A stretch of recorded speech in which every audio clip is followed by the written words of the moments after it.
Rebonjour. Bonjour à tous.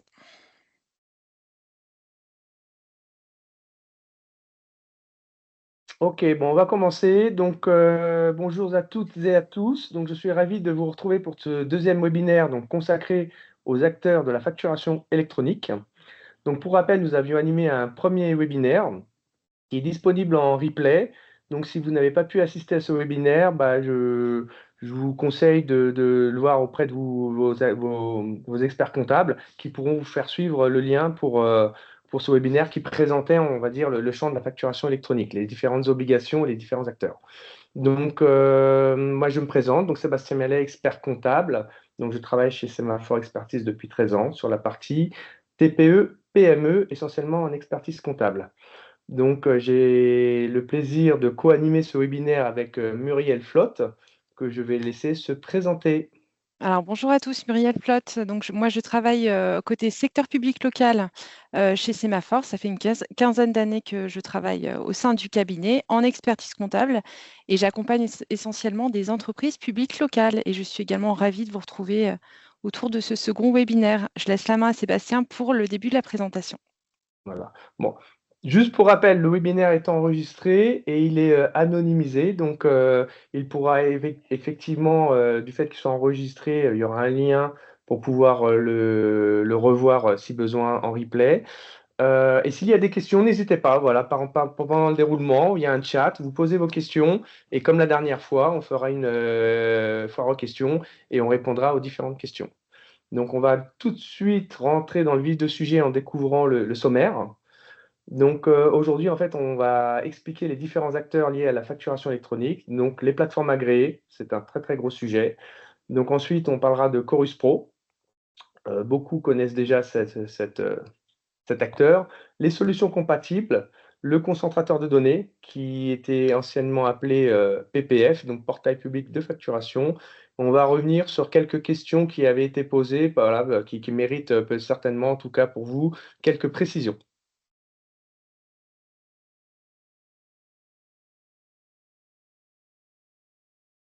Hop, donc les plateformes agréées. Donc les plateformes agréées, anciennement, on appelait ça plateforme de dématérialisation partenaire. C'était un mot un peu barbare. Donc ils sont revenus un petit peu sur la dénomination, ils les ont appelées plateformes agréées.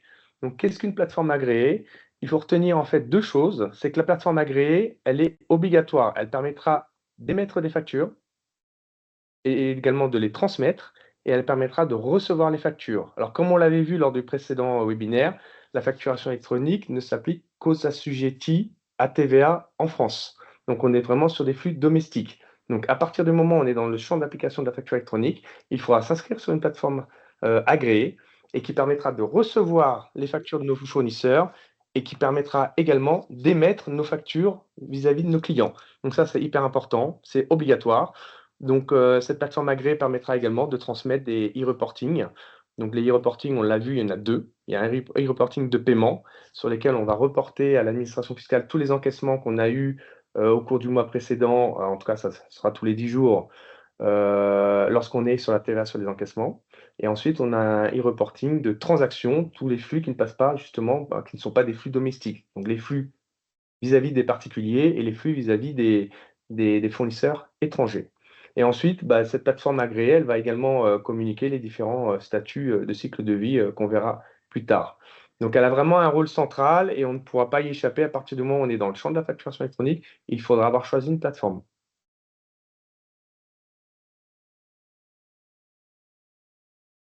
Alors ensuite, bon, on rappelle un peu ce que c'est, voilà, je dirais le parcours de la plateforme agréée. Donc la plateforme agréée, d'abord, elle a déposé un dossier auprès de la DGFiP.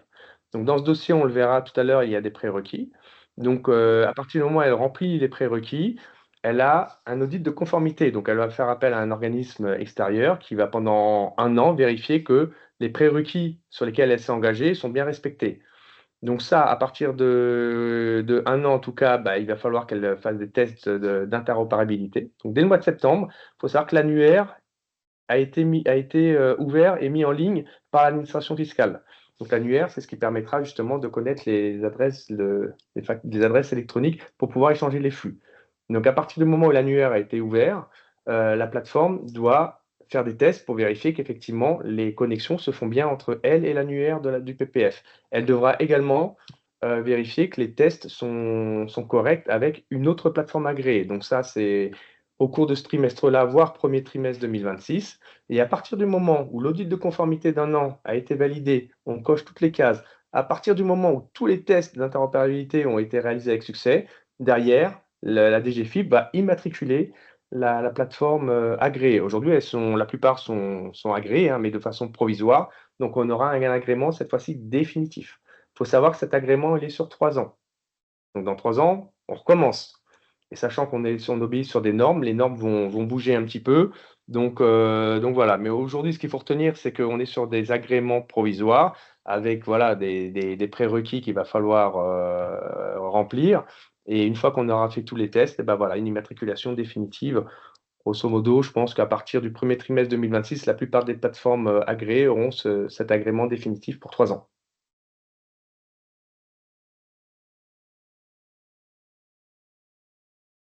Donc, les prérequis. Donc, à partir du moment où elle a déposé un dossier au niveau de la DGFiP, il y a évidemment des prérequis. Ce qu'il faut retenir, c'est que sur ces prérequis, on est sur un haut niveau de sécurité informatique. Voilà, l'administration fiscale a vraiment demandé à poser des contraintes par rapport à ça pour justement, en termes de cyberattaque, en termes de conservation des fichiers, qu'on soit sur des obligations vraiment de haute qualité.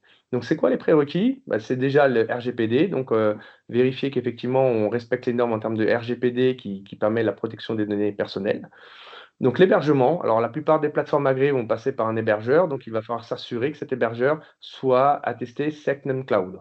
Donc on le verra tout à l'heure, ça permet de protéger les données sensibles. Authentification. Lorsqu'on va se connecter à une plateforme agréée, l'administration fiscale demande une double authentification. Donc il y a différents niveaux de sécurité, mais à minimum, ce sera ce qu'on appelle une authentification 2FA à 2 facteurs. Donc via un SMS ou email avec un mot de passe pour s'assurer que la personne qui se connecte à la plateforme soit vraiment bien identifiée.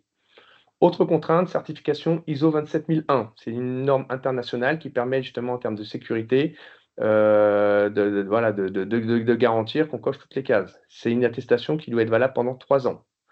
Ensuite, il va falloir que la plateforme, elle s'engage à mettre à jour l'annuaire au niveau des adresses électroniques. Il va falloir qu'elle s'engage effectivement sur les tests d'interopérabilité. Donc, avec une plateforme à minima, mais bon, dans les faits, si on veut que ça fonctionne, il faudra qu'une plateforme, en tout cas, soit interopérable avec l'ensemble des 109 actuellement plateformes qui existent. Mais en tout cas, dans les prérequis, c'est un peu bizarre, l'administration a demandé qu'on fournit au moins voilà, qu'il y ait eu un test avec une autre plateforme qui a été réalisée avec succès. Localisation, ça c'est hyper important. Le serveur, le personnel qui est en charge de la maintenance, les sous-traitants doivent être localisés dans l'UE. Il ne doit pas y avoir de données sensibles, en tout cas qui puissent être transmises hors UE. Ça, c'est vraiment une contrainte importante. Donc l'audit de conformité, on l'a vu, pendant 12 mois. Donc c'est un organisme indépendant qui va vérifier que on respecte toutes les contraintes liées au flux, à la sécurité et à la traçabilité des flux. Et ensuite, on le verra tout à l'heure en marque blanche. Voilà, si vous êtes en marque blanche et que vous êtes immatriculé plateforme agréée, il faut que vous-même, vous soyez également certifié ISO 27001. Donc ça, ce sont vraiment des prérequis qui sont indispensables et qui assurent à la plateforme agréée un niveau de sécurité vraiment très, très, très, très élevé.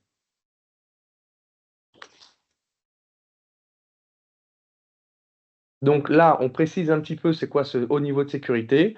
Donc elle s'engage à informer de la localisation du personnel des sous-traitants en charge de la maintenance, c'est ce qu'on a vu tout à l'heure. Donc il faut obligatoirement que ce soit situé dans un pays dans l'UE et pas de transfert de données hors UE. Donc ça, c'est hyper important. L'attestation SecNum Cloud, donc elle sert à quoi? Elle sert à viser justement à garantir un niveau de sécurité pour les données hébergées dans le cloud. Donc il y a des méthodes, voilà, on est vraiment dans l'informatique pure avec des outils de sécurité. Mais lorsque effectivement vous avez cette attestation, c'est-à-dire que voilà, là en termes de garantie, on est vraiment, on est quand même très très très bien. Donc elle doit voilà, permettre également ce qu'on a dit tout à l'heure, un niveau d'authentification. Donc provisoirement, ils ont accepté un niveau d'authentification, je dirais, à double facteur, donc via un email ou un mot de passe. Un mot de passe qui va arriver par email ou par SMS qu'on sera en train de rentrer, de saisir dans la plateforme agréée pour justement se connecter. Après, vous avez une authentification, ce qui s'appelle substantielle. Je pense que celle-là deviendra obligatoire. C'est quoi l'authentification substantielle? C'est une authentification en norme eIDAS qui permettra de se connecter via France Connect Plus. Donc tout le monde ne va pas forcément le proposer tout de suite, parce qu'aujourd'hui, provisoirement, on s'est dit, bon, bah voilà, via un mot de passe qu'on reçoit par SMS ou email, ça suffira pour l'instant.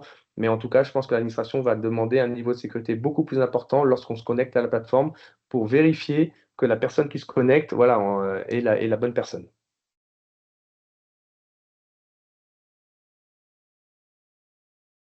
Donc, on rappelle le calendrier. Donc, en fait, le calendrier pour être plateforme agréée, donc il y a une matriculation provisoire. Vous déposez le dossier, où on vérifie qu'effectivement toutes les coches les cases sont cochées, avec l'attestation Secnon Cloud, avec l'ISO 27001. Et une fois qu'on a déposé le dossier, on est immatriculé plateforme provisoire. Derrière ça, pendant un an, audit de conformité. On fait les tests d'interopérabilité. Et une fois qu'on a coché toutes les cases où on s'est connecté avec succès avec l'annuaire, on s'est connecté avec succès avec au moins une plateforme, derrière, voilà, normalement, si tout est OK, toutes les cases sont ouvertes, bah, on a une immatriculation définitive pour 3 ans. Donc, juste à titre de rappel, donc là, c'est vraiment en octobre 2025, on était à 109 plateformes agréées. On vous montrera l'annexe tout à l'heure. On a mis en annexe la liste des plateformes qui sont catégorisées par, je dirais, typologie de plateformes. Et parmi ces 109 plateformes agréées, en novembre 2024, il y en avait 35% qui étaient en marque blanche. Donc ça, c'est juste voilà, à titre de rappel.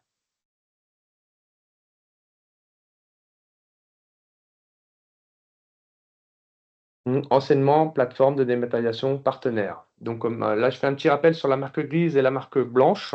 Donc la marque grise, c'est quoi? C'est qu'en fait, on va nouer un partenariat avec une plateforme agréée, par exemple un éditeur comptable, mais lui, il va vraiment afficher son partenariat. Il va dire, je ne suis pas plateforme agréée, par contre, j'ai noué un partenariat avec une autre plateforme agréée, et à ce moment-là, bah voilà, tous les flux passeront par cette plateforme agréée. Il y aura un connecteur qui fait que bah, ils arriveront dans la comptabilité. Ça, c'est vraiment marque grise. Et j'assume le fait de ne pas être plateforme agréée. Et je communique sur mon partenariat. Marque blanche, c'est quoi? C'est vous avez aujourd'hui des éditeurs qui n'ont pas forcément les moyens de développer et de s'inscrire en tant que plateforme agréée parce que ce sont des investissements assez lourds. Qu'est-ce que va faire cette plateforme? En tout cas, qu'est-ce que va faire cet éditeur? Il va nouer un partenariat avec une plateforme agréée qui a déjà, elle, tout son process informatique. Et donc, elle va accompagner, elle va l'accompagner pour le dépôt du dossier.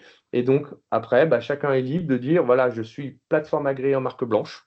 Voilà, j'ai un partenariat avec une vraie plateforme agréée qui, elle, a mis les outils en face pour respecter les obligations, ou certaines ne vont pas forcément communiquer. Alors, nous, notre conseil, c'est de se dire, si vous choisissez une plateforme agréée, l'idéal, c'est de savoir si cette plateforme agréée, elle a noué un partenariat, est-ce qu'elle est en marque blanche ou pas? Parce que demain, cette plateforme agréée qui est en marque blanche, donc elle a rien développé, hein, il faut qu'elle soit simplement ISO 27001, mais elle n'a pas les serveurs, voilà, elle n'a rien développé, elle s'appuie simplement sur un partenariat.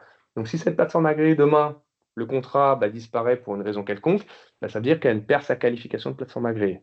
Donc comme on sait qu'il y en a à peu près 35, ça représente quand même un nombre important. Nous, notre recommandation, c'est essayer de savoir effectivement dans les plateformes qui vont être choisies, est-ce qu'elle est en marque blanche ou pas? Pour éviter justement, bah, si elle sort de son partenariat, qu'on se retrouve un peu à devoir au dernier moment changer de plateforme agréée.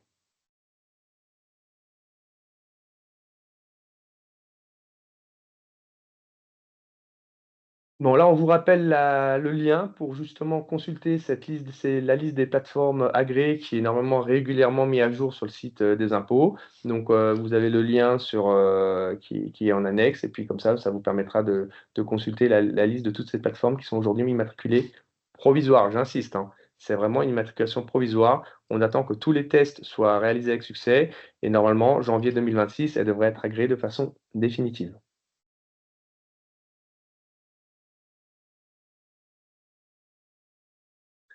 Alors, lors du précédent webinaire, on vous a expliqué un peu le rôle des plateformes. Donc là, on le rappelle, mais avec 3 volets, avec le côté utilisateur, le côté plateforme, le rôle central et le côté DGFiP.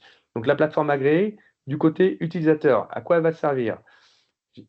Pas forcément toutes, mais certaines vont proposer la saisie de factures de vente, un petit module de gestion commerciale qui vous permet de saisir vos factures, de les transformer en facture X et pouvoir les déposer ensuite. Ça, c'est côté utilisateur.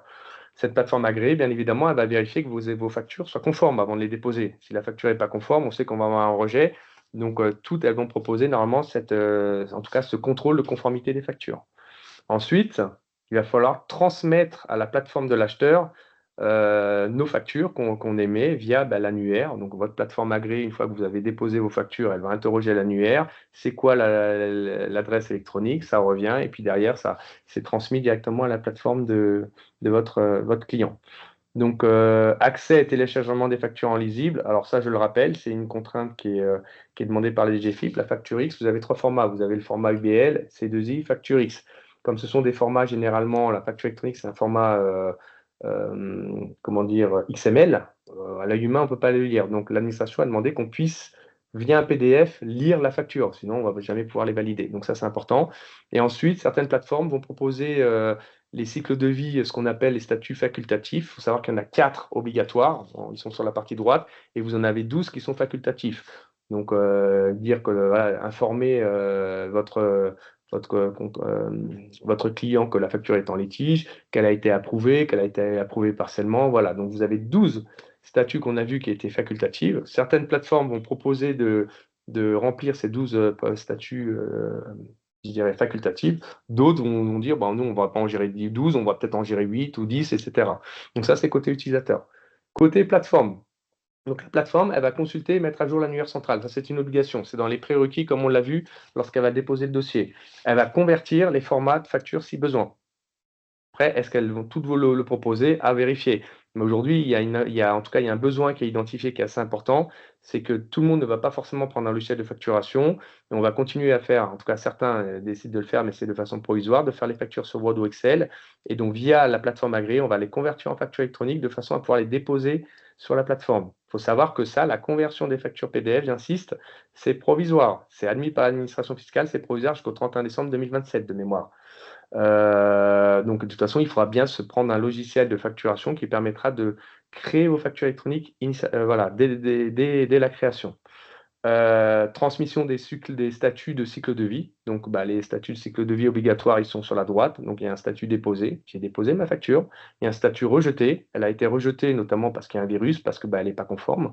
Refusé. Voilà, votre client à qui vous avez envoyé la facture refuse la facture. C'est un statut obligatoire. Et la facture encaissée. Vous encaissez une facture, voilà, ce statut est obligatoire, il doit remonter à la DGFiP. Donc, l'APA, pareil, elle doit assurer effectivement l'interopérabilité entre toutes les plateformes agréées. Et ensuite, l'archivage des données selon certaines normes. Côté DGFiP, donc à quoi ça sert? Elle, qu'est-ce qu'elle va faire, la DGFiP? Elle va mettre à jour l'annuaire central via les plateformes agréées qui vont mettre à jour les différentes adresses électroniques.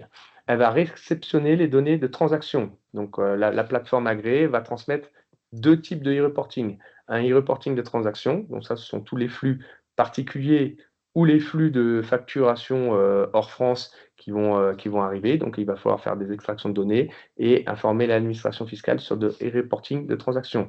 Et après, vous avez le e-reporting de paiement. Lorsqu'on est sur la TVA sur les encaissements, il va falloir informer l'administration fiscale que là, on a encaissé des factures de façon à ce qu'elle puisse pré-remplir à terme les déclarations de TVA.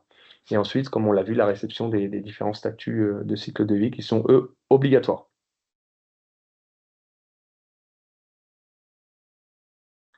Donc, pour rappel, le choix de la plateforme va reposer sur un formulaire, donc un formulaire de consentement, donc, qui sera signé par le représentant légal. Donc, ce formulaire ensuite sera déposé sur la plateforme, et à ce moment-là, seule la plateforme agréée sera habilitée à vous inscrire sur l'annuaire créé, en tout cas géré par la DGFiP. Donc, nous, en tant qu'experts comptables, on va envoyer des mandats, certains ont déjà commencé à le faire, pour être mandatés par rapport à ces clients, pour dire, voilà, on va choisir un certain nombre de plateformes, on va vous exposer les avantages et les inconvénients, et la décision finale, de toute façon, appartient au client de dire, voilà, je choisis cette plateforme, et à ce moment-là, on pourra être habilité, une fois que la validation aura été faite par le client, de choisir la plateforme qui, elle, va inscrire le client via une adresse électronique. Donc, il y a un mandat obligatoire.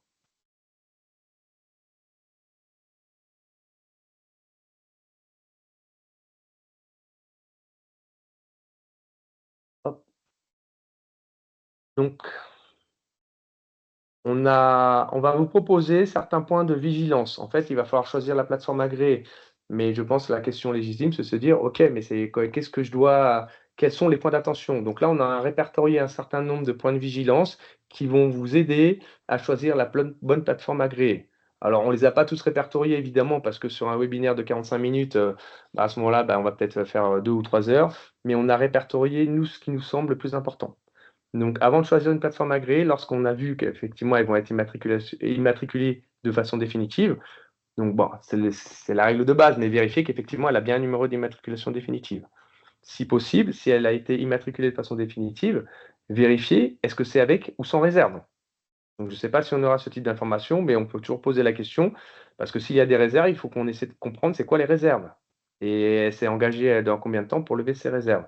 La connexion réseau People. Donc, le réseau People, c'est un réseau international, transfrontalier, qui permettra justement de transmettre les factures entre plateformes agréées. Il existe déjà au niveau européen et mondial. Donc, en fait, ce qui a été décidé, c'est de s'appuyer sur ce réseau PayPal.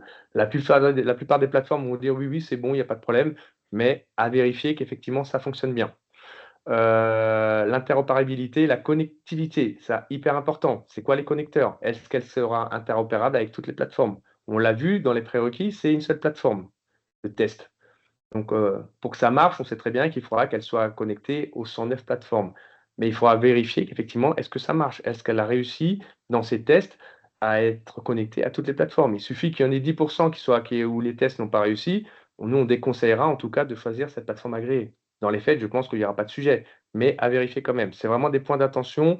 Quand bien même ils vont dire non, non, il n'y a pas de sujet, c'est bon, c'est à vérifier, parce qu'entre ce qu'on nous dit et ce qui se passe au réel, parfois il peut y avoir des écarts. Donc l'API, ce que je rappelle, c'est un connecteur. Donc il faudra vérifier qu'effectivement, la plateforme agréée, qu'est-ce qu'elle propose comme connecteur? Est-ce qu'elle propose effectivement que lorsque les factures arrivent ou lorsque vous allez envoyer vos factures, est-ce qu'elles puissent être connectées à votre outil comptable? Donc, pour rappel, il y a une norme qui est en cours, une norme AFNOR XP Z12013 qui prévoit une API universelle. Alors là, vous verrez, il y a des plateformes agréées qui disent: «Nous, on va ouvrir, on va prendre cette, API universelle, c'est-à-dire que tous les futurs éditeurs, tous les futurs logiciels qui vont exister, ils pourront se connecter à ma plateforme, sans forcément faire de développement». Certaines plateformes vont dire: «Non, non, nous, on ferme, on ne veut pas effectivement prendre je dirais, ce connecteur universel». Donc là, c'est au choix.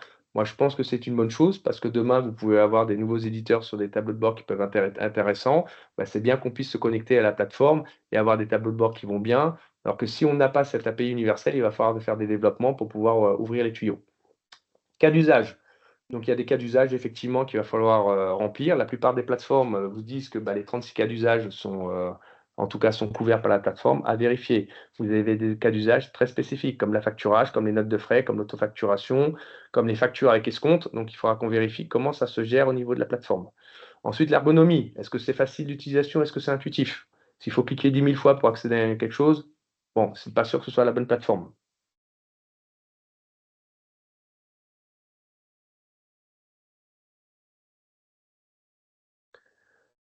Ensuite, on a la conservation des fichiers. Donc, la plupart des plateformes vont vous dire il y a un archivage sur 10 ans. Moi, je pense que parfois, on peut même aller au-delà. En tout cas, c'est conforme au code de commerce, mais il faudra vérifier si effectivement on peut aller au-delà des 10 ans. Et surtout, est-ce que c'est un archivage à valeur probante? Est-ce qu'on est juste sur de l'archivage à valeur probante ou est-ce qu'on est sur de la conservation? Au niveau des normes fiscales, des obligations, c'est pas la même chose. Le scellement, est-ce que les factures vont être scellées? Donc, je vous rappelle que pour vous exonérer de la pile d'audit fiable sur ces flux-là, il faut être en signature RGS 2 étoiles ou cachet serveur qualifié. Si on a un scellement, je dirais, basique, qui ne permet pas d'être sur ces niveaux de sécurité, on est obligé de mettre en place la piste d'audit fiable, en tout cas sur ces flux-là. Transformation de la PDF, du PDF, comme je vous ai dit, a priori, c'est un besoin qui est vraiment important. Il faut qu'on puisse transformer les factures Word ou Excel en PDF de façon provisoire si on n'a pas choisi de logiciel de facturation. Après, il faudra vérifier que votre plateforme permette des services additionnels. Donc là, j'en ai mis 4, il y en aura d'autres, notamment la gestion de relance automatique. Point important, l'identité de la plateforme. On s'aperçoit qu'il y a 109 plateformes agréées, il y a des nouveaux éditeurs qui sont là depuis 2-3 ans. Est-ce que c'est solide? Est-ce qu'ils ont une expérience dans le métier de la facture électronique? Est-ce qu'ils ont une expertise sectorielle? Est-ce qu'ils sont arrivés à maturité? Et surtout, la composition de l'actionnariat. Donc, toutes ces choses-là, il faudra vérifier que la plateforme, si elle est vraiment très très jeune, attention, c'est pas sûr que dans 2-3 ans, elle existe encore. Niveau d'automatisation, donc là, vérifier le niveau d'automatisation, ce qu'on disait tout à l'heure avec notamment les API, les connecteurs, et est-ce que c'est vraiment assez fluide et très très rapide.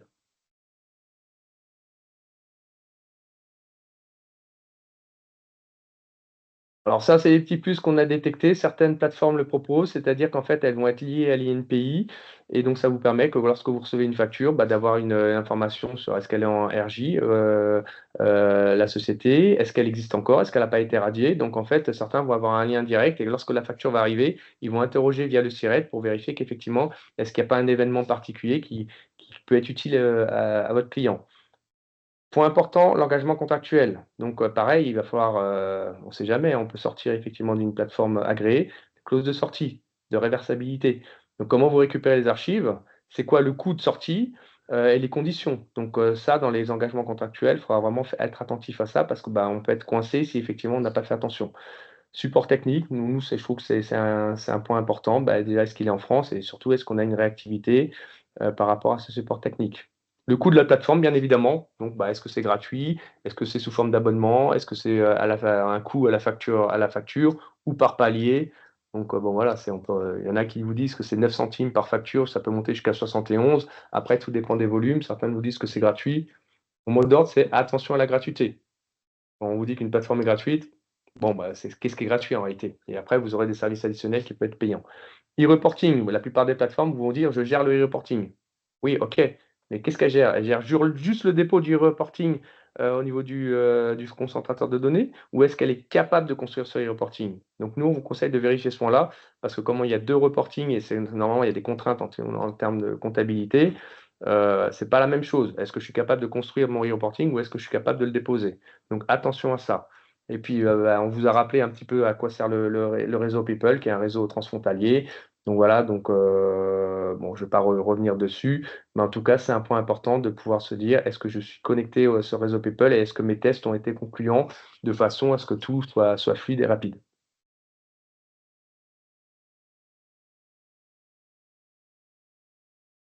Merci beaucoup Sébastien. Alors après cette présentation sur les plateformes agréées, on va passer au cas Chorus Pro, qui va être donc la plateforme plateforme agréée dédiée aux entités en statut public.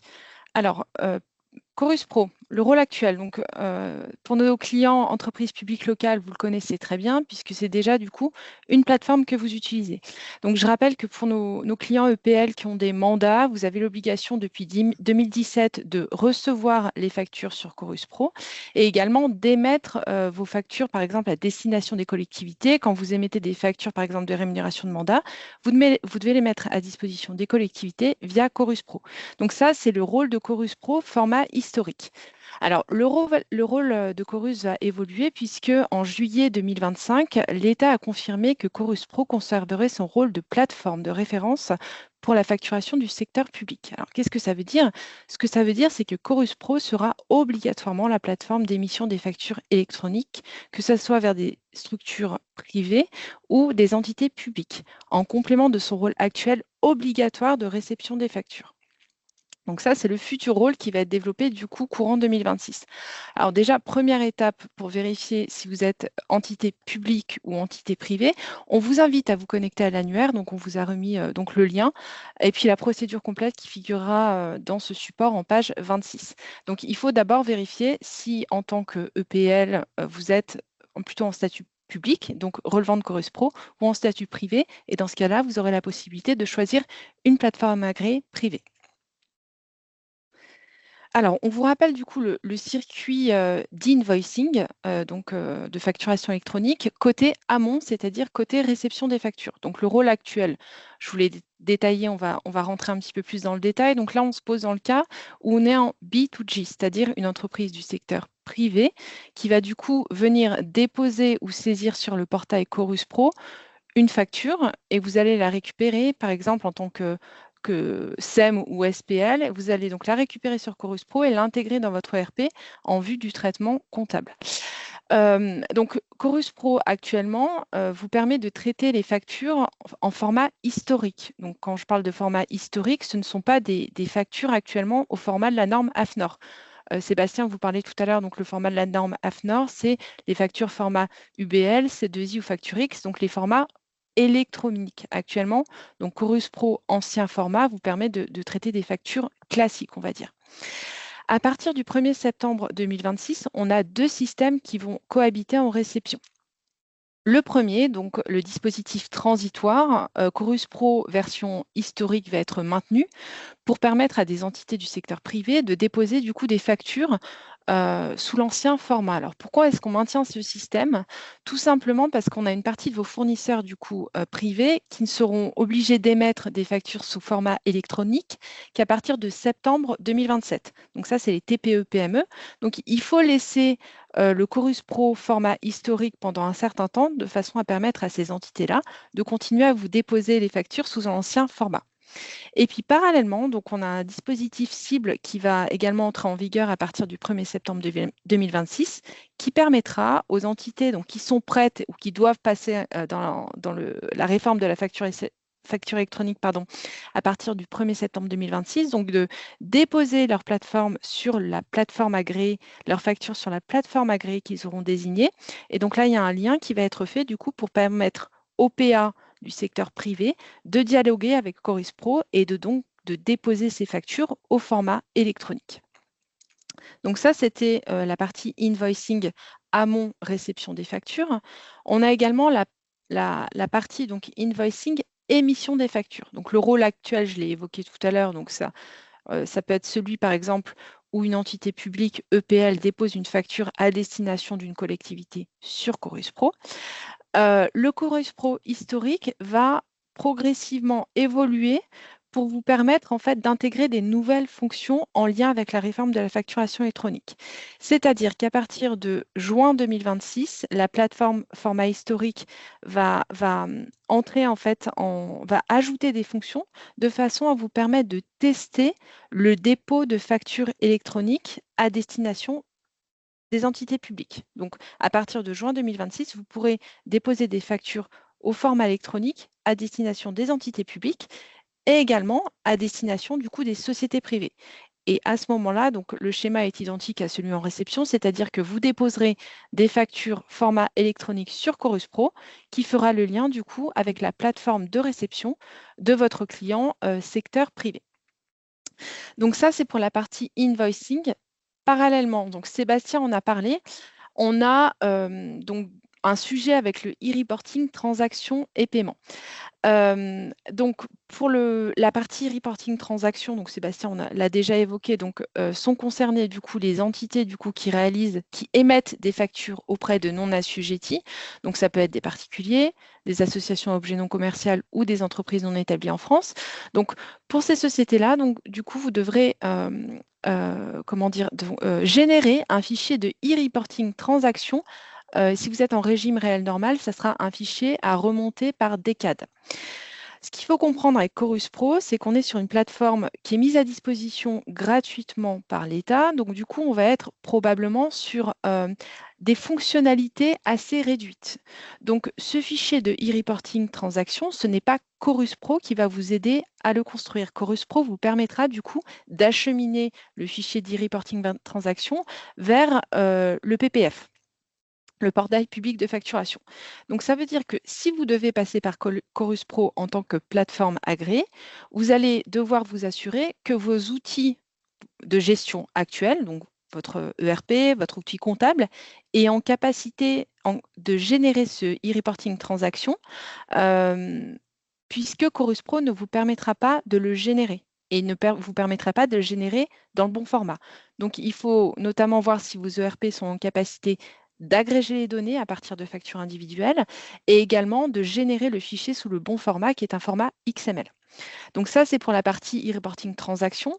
Pour la partie e-reporting paiement, donc là, c'est dans le cas où une société est soumise à la TVA sur les encaissements. Donc vous devez fournir du coup les données de e-reporting paiement une fois par mois avant le 10 du mois suivant.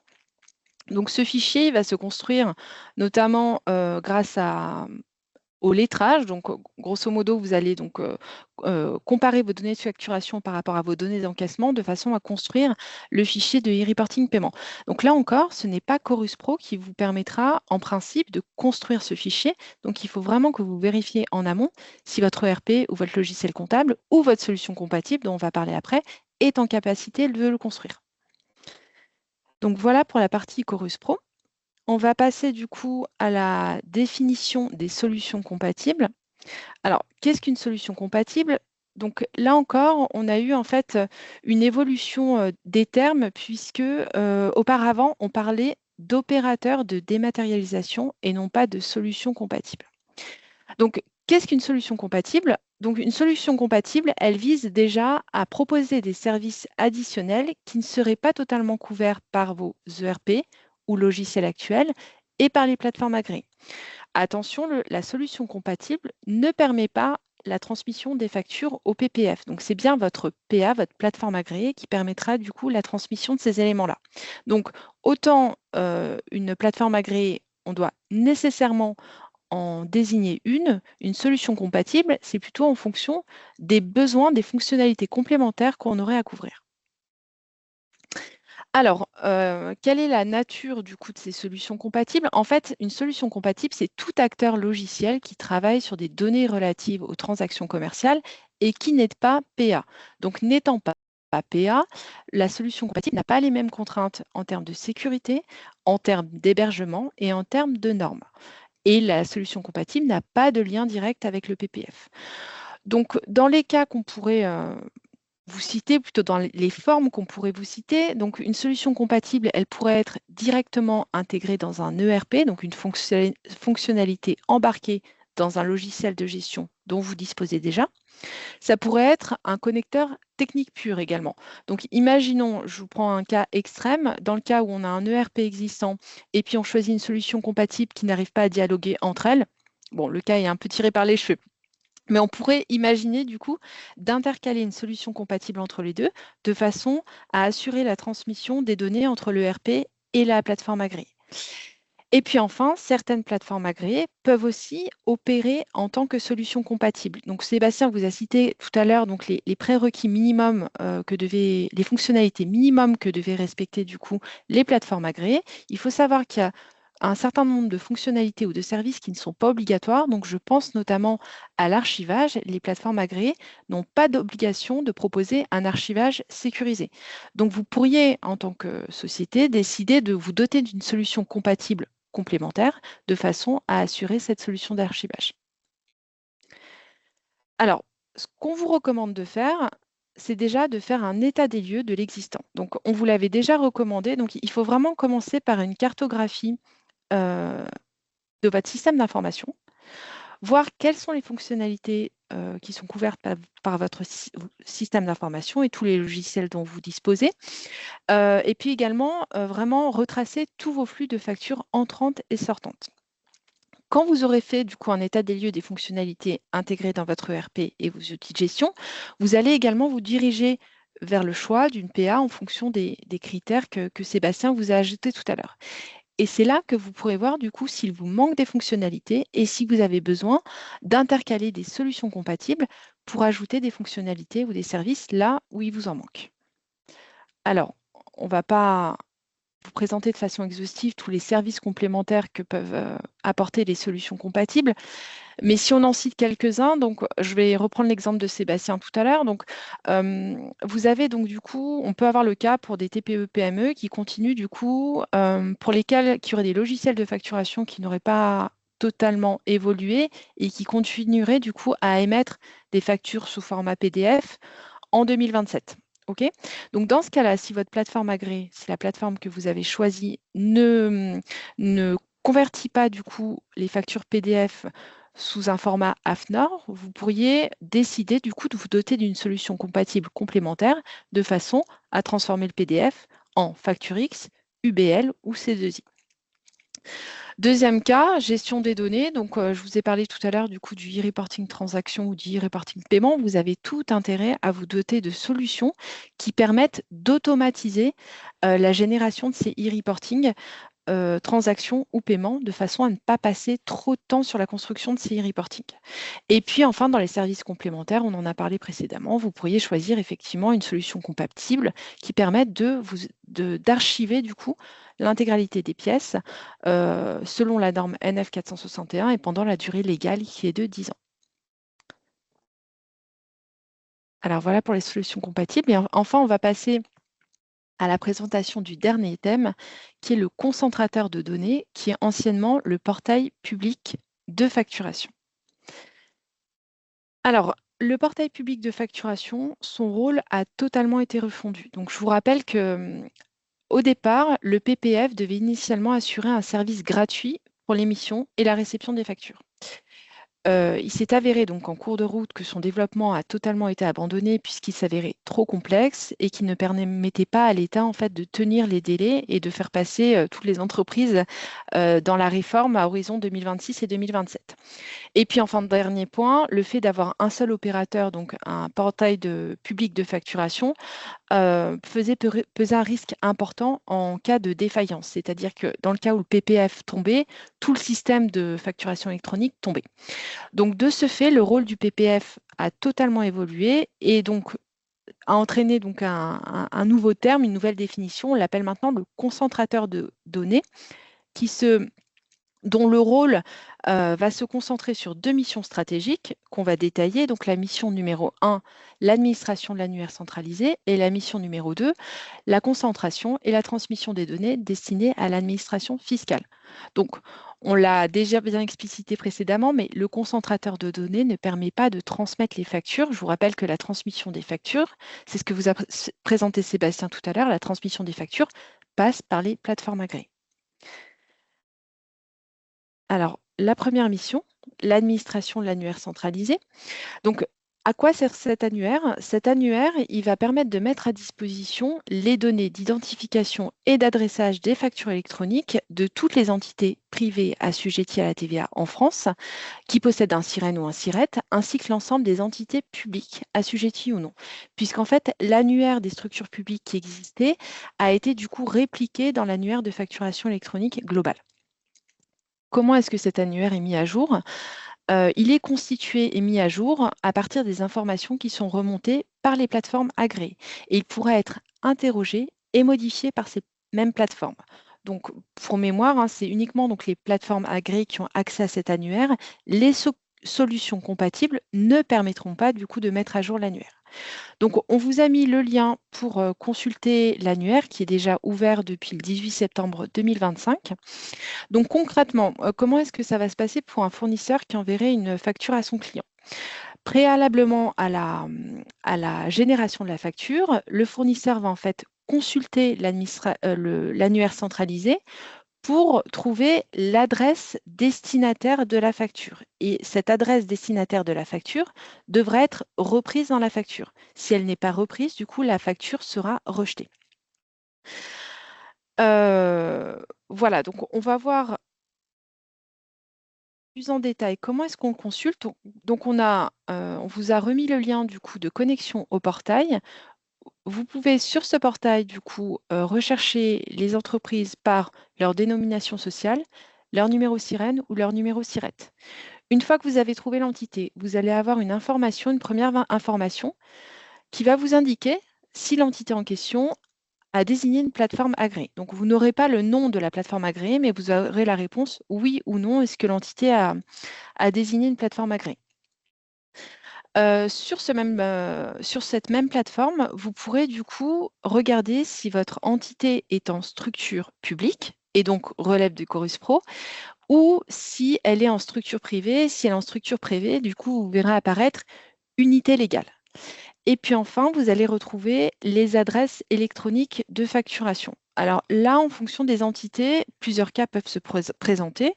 Une société peut décider d'avoir une seule adresse électronique de facturation ou plusieurs entités ou plusieurs adresses de facturation. Alors, notamment chez nos clients EPL, parfois vous avez fait le choix, lorsque vous aviez plusieurs services ou plusieurs opérations d'aménagement, plusieurs opérations de mandat, de créer autant d'adresses électroniques de facturation que d'opérations. Donc ça, c'est vraiment un choix propre à l'entreprise qui doit être réfléchi en fonction de l'organisation que vous avez en interne. Et enfin, deuxième mission de ce concentrateur de données, eh bien, c'est recueillir et centraliser les données qui vont être transmises par les plateformes agréées. Donc, les plateformes agréées vont être du coup branchées sur le concentrateur de données et vont transmettre au concentrateur de données les données d'invoicing, les données de transaction e-reporting, les données du cycle de vie de la facture et enfin les données de paiement. Et le concentrateur va du coup dialoguer avec l'administration fiscale de façon à lui remonter l'intégralité des données.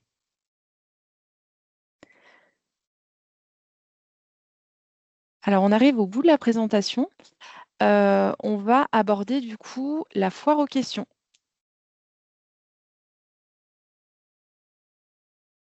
Une minute, très rapidement. Alors, question 1, elle se rejoint en fait avec la question 2 qu'on peut faire apparaître. Donc, est-ce que je peux avoir plusieurs plateformes? Bien évidemment, je peux avoir plusieurs plateformes agréées. Certains vont faire le choix, par exemple, d'avoir une plateforme pour l'émission des factures et d'autres vont faire le choix également d'avoir une plateforme agréée pour la réception des factures. Donc, vous pouvez avoir autant de plateformes que vous voulez. Notre recommandation, c'est peut-être pas de démultiplier le nombre de plateformes parce que ça va obliger à tracer différents process d'authentification, etc., etc. Donc voilà, et après, vous pouvez éventuellement n'avoir qu'une seule, sachant que, comme disait Muriel, c'est l'adresse électronique qui va faire que les factures sont dirigées vers le bon interlocuteur. Adresse électronique, c'est quoi? C'est Siret, voire underscore avec, ça peut être service frais généraux, ça peut être service RH, et cetera, de façon à ce que les factures arrivent au bon service. Donc il ne peut pas y avoir de doublons, c'est en fait l'adresse électronique qui va faire que vos factures arrivent, à la bonne plateforme. Donc la question 1 et la question 2 se rejoignent.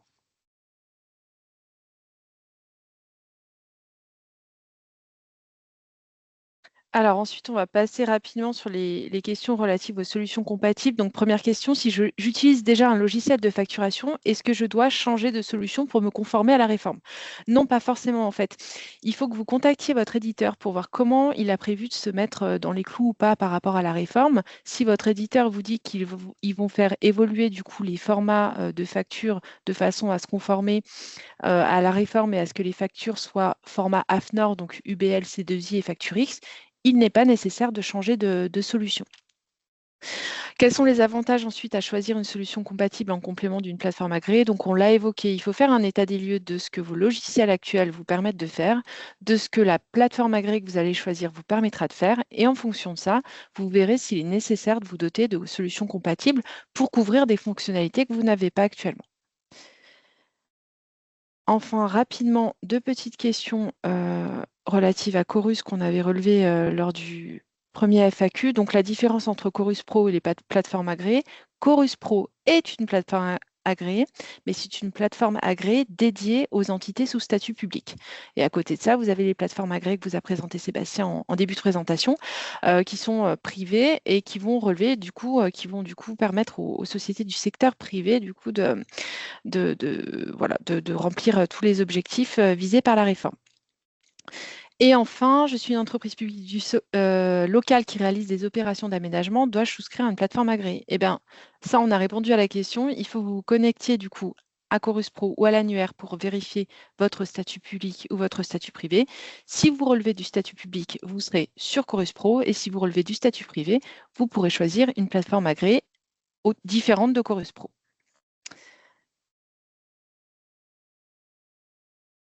Et enfin, en annexe, la liste des plateformes agréées provisoirement que vous a présenté Sébastien en début de présentation. Ces plateformes sont répertoriées voilà, en fonction, je dirais, des entreprises, la typologie des entreprises, grandes entreprises ETI, grandes entreprises ETI, PME, et celles qui s'adressent, voilà, ETI, PME, TPE. Donc on retrouve évidemment des éditeurs comptables et ensuite des spécialistes de la facturation électronique. Donc celle-ci étant immatriculée pour l'instant de façon provisoire. Donc on vous la mettra dans l'annexe, de toute façon, avec le support, cette liste sera annexée. Bon, on vous remercie pour d'avoir assisté à ce webinaire. Donc, on va répondre à toutes les questions qui auraient été posées, bien évidemment, comme la dernière fois. N'hésitez pas, voilà, si vous aviez d'autres questions, à les poser auprès de vos interlocuteurs privilégiés. Et on se revoit normalement en janvier 2026. On va représenter un autre webinaire, évidemment, dédié à la facturation électronique. Un grand merci, Muriel. Merci beaucoup Sébastien, merci à tous d'avoir assisté à la présentation et puis on vous dit à très bientôt. Très bonne journée. Au revoir.